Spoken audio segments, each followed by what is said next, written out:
Plecionki z korzeni wykonywano najczęściej tam, gdzie nie było w pobliżu rzeki i rosnącej nad nią wikliny. Do wyplatania używano korzeni drzew iglastych, sosny i świerka. Na Kaszubach za najlepszy surowiec uchodziły korzenie świerkowe, mocniejsze i bardziej elastyczne od sosnowych. Korzenie pozyskiwano wiosną i latem, chociaż można też było ciągnąć je późną jesienią. Żeby nie zaszkodzić drzewu, ciągnięto korzeń tylko do pewnej odległości od pnia, około 2 metrów. Wyciągnięty korzeń, który czasem potrafił mieć kilka metrów, a nawet do 10, dzielono na krótsze, około 1,5 metrowe kawałki, bo taka długość surowca jest wygodna do plecenia. Wyciągnięty korzeń powinien leżeć na wolnym powietrzu, zimą zaś przechowywano go w piwnicy. Jednak jak mówił Albert Speiser z Motarzyna, który nauczył się wyplatania od dziadka, dłużej jak do marca nie można przechowywać korzenia, bo wysychają soki i korzeń łamie się w obróbce. Las. Starszy mężczyzna w okularach wykopuje z ziemi duży korzeń. Za pomocą siekierki dzieli go na mniejsze części. Bierze pod pachę kilka wyciętych kawałków, wraca do gospodarstwa. Tam poddaje je dalszej obróbce. Precyzyjnie koruje długi, cienki korzeń. Następnie nacina jego koniec i ostrożnie dzieli wzdłuż na części.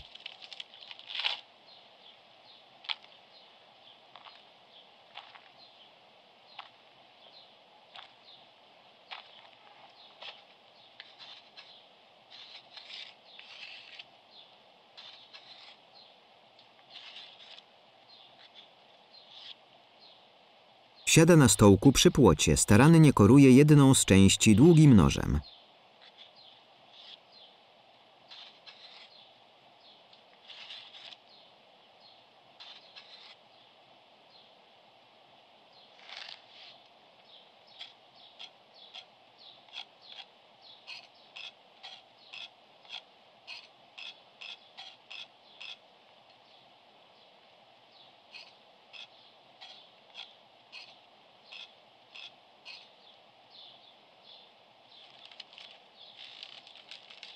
Dzieli kawałek okorowanego korzenia ponownie na pół.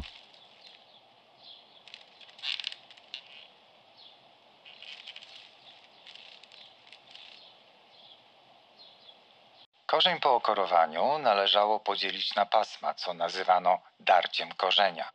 Darcie należało zacząć od nacięcia nożykiem jego końca, żeby później móc iść za wyczuciem ręki, dzieląc korzeń na połówki, a potem na ćwiartki, które darło się dalej na jeszcze cieńsze pasma.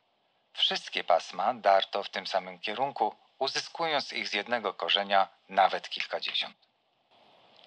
Rzemieślnik drze kolejne coraz to mniejsze pasemka. Pracuje w skupieniu.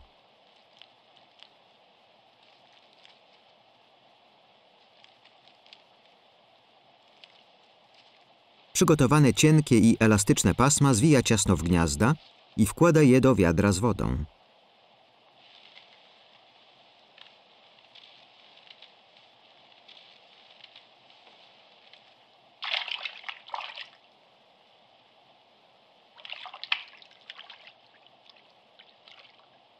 Przed rozpoczęciem wyplatania pasma zwijano i zanurzano w wodzie, żeby były bardziej giętkie. Rzemieślnik obrabia kolejny kawałek korzenia. Szybkimi ruchami dłoni koruje drewno.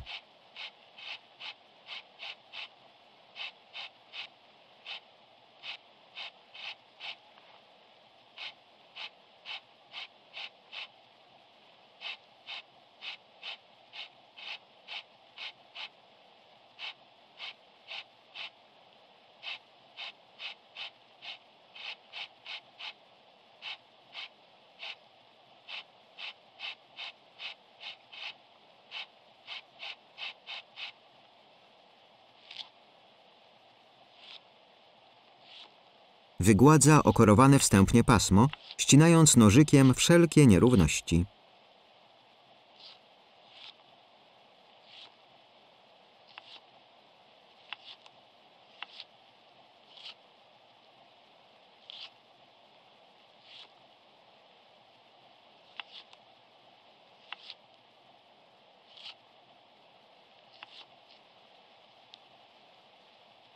Rozpoczyna wyplatanie. Zwija końcówkę pasemka w spirale, przez jej środek przekłada drugie pasmo.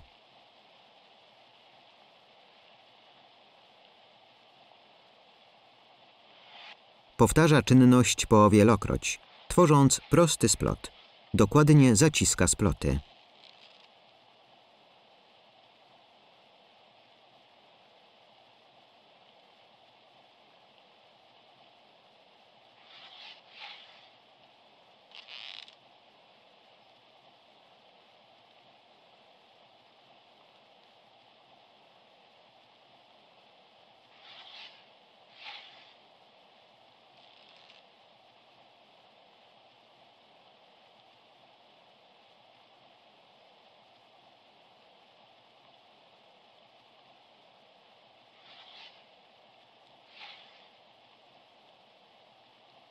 Przy wyplataniu, poza nożykiem, potrzebne było szydełko.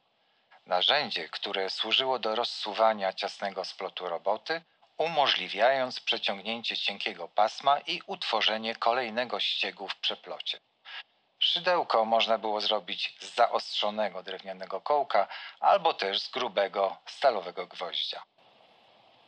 Mężczyzna używa szydełka, lekko rozsuwając splot, wsuwa do niego nowe pasmo korzenia, tym samym wykonując nowy splot.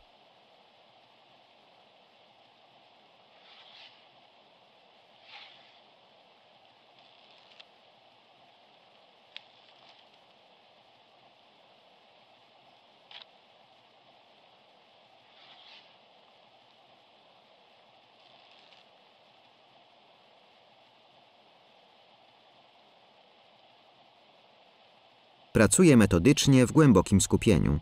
Tworzy kolejne sploty.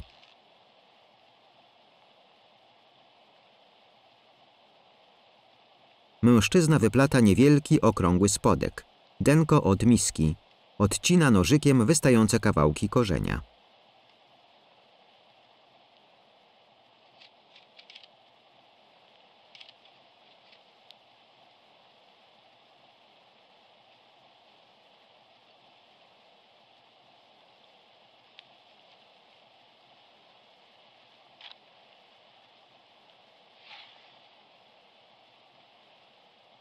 Plecionka powstawała z cienkiego, zwijanego spiralnie korzonka, który tworzył konstrukcyjną podstawę, oraz spajających go pasm, których gęsty przeplot utrzymywał konstrukcję.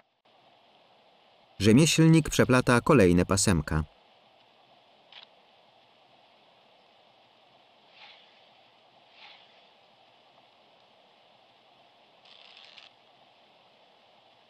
Sięga do wiadra po nowe, namoczone pasmo. Zaplata je.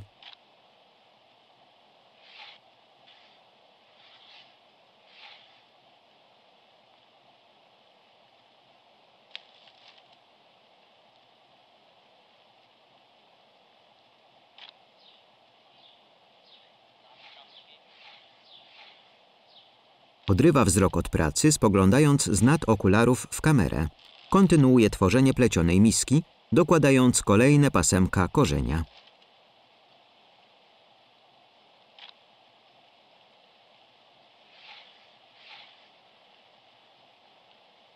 Ścina na ukos końcówki kilku pasm, zwężając je.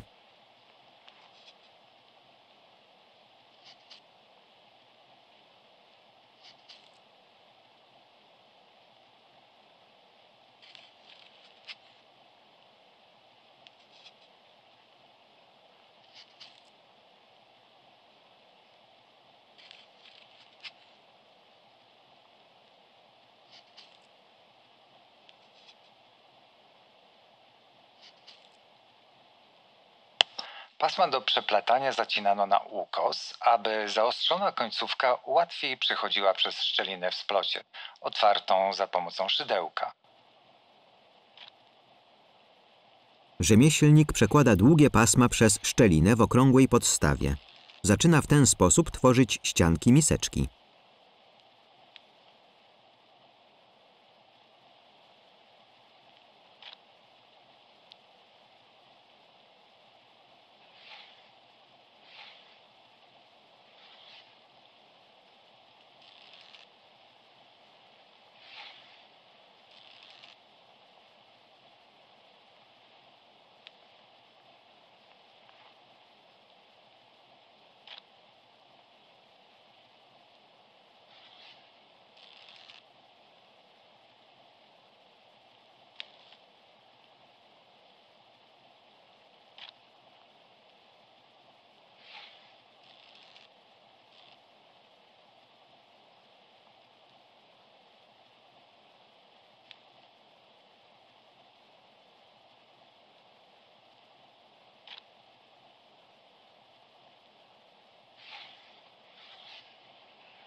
plecionka nabiera kształtu.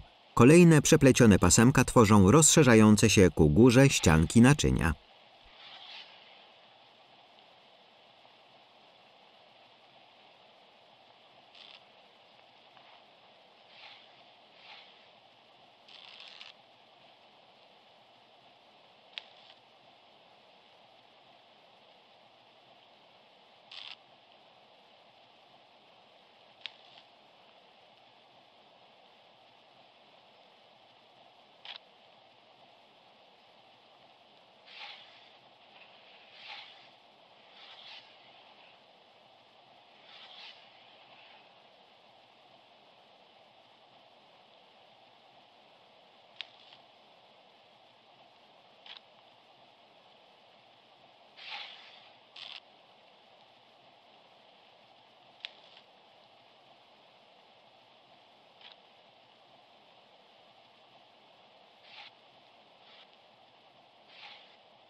Przed II wojną światową na Kaszubach wyplatano z korzenia tylko na własny użytek, bo nikt by przecież tego nie kupił. Naczynia z korzenia były lekkie i nie tłukły się, więc miały wiele funkcji. Plecionymi garnuszkami odmierzano produkty przy sprzedaży na targu, do plecionych z korzenia dzbanków zbierano jagody w lesie, a koszy z korzenia używano do przechowywania produktów, które muszą mieć przewiew.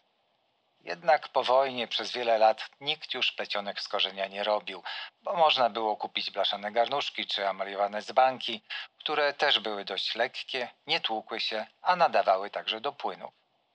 Na początku lat 70. XX wieku znaleźli się jednak tacy, którzy jak Albert Speiser z Motarzyna wrócili do wyplatania z korzenia za namową cepeli. Wyroby dla cepeli, płaskie koszyczki, miski, tacki, a także dzbanki i wazony oraz większe kosze z jednym lub dwoma kapłonkami musiały trzymać się wymiarów określonych we wzorze, więc do zestawu narzędzi używanych przy wyplataniu doszła calówka, czyli miarka. Rzemieślnik tworzy kolejny przedmiot z korzenia. Zaplata bardzo ciasno pasmo wokół zgiętego w pół pędu o długości kilkunastu centymetrów.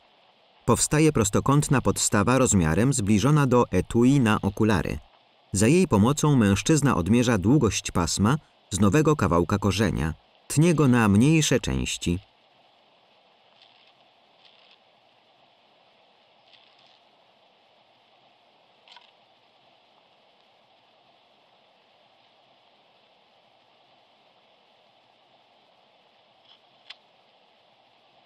Bierze scyzoryk, koruje korzeń. Szydełkiem robi otwór w ciasnym splocie podstawy naczynia. Następnie kolejno przeplata długie, cienkie pasma.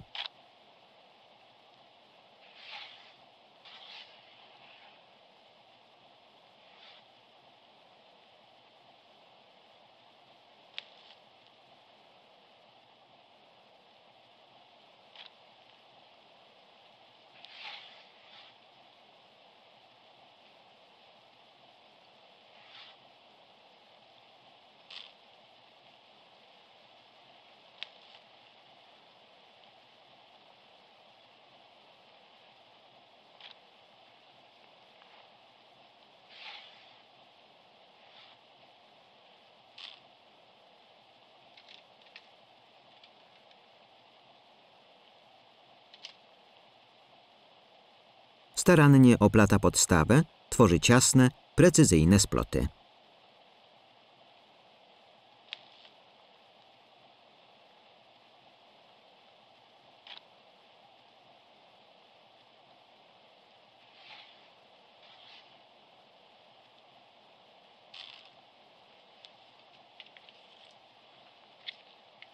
Przygotowuje kolejne pasemka do zaplatania.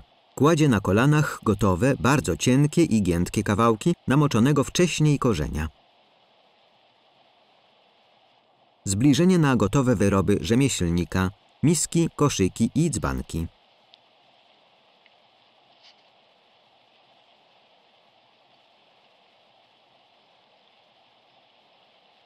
Na białym tle napisy. Film Plecionkarstwo z korzenia zrealizowali Krzysztof Chojnacki i Anna Włodarz. Komentarz Ewa Klekot. Czytał Mariusz Raniszewski. Udźwiękowienie, postprodukcja i nagrania lektorskie Bartek Seredyn. Audiodeskrypcja Fundacja Siódmy Zmysł. Tekst Alicja Maciejewska. Czytał Hubert Chłopicki. Tłumaczenie na PJM Irena Piecha. Napisy polskie Karolina Woicka. Tłumaczenie na angielski Szymon Włoch. Napisy angielskie Władysław Rybiński. Koordynator projektu Mariusz Raniszewski. Na białej planszy logotypy. Ministerstwo Kultury i Dziedzictwa Narodowego. 25 lat Mazowsze. Logotyp Państwowego Muzeum Etnograficznego w Warszawie. 2024 rok.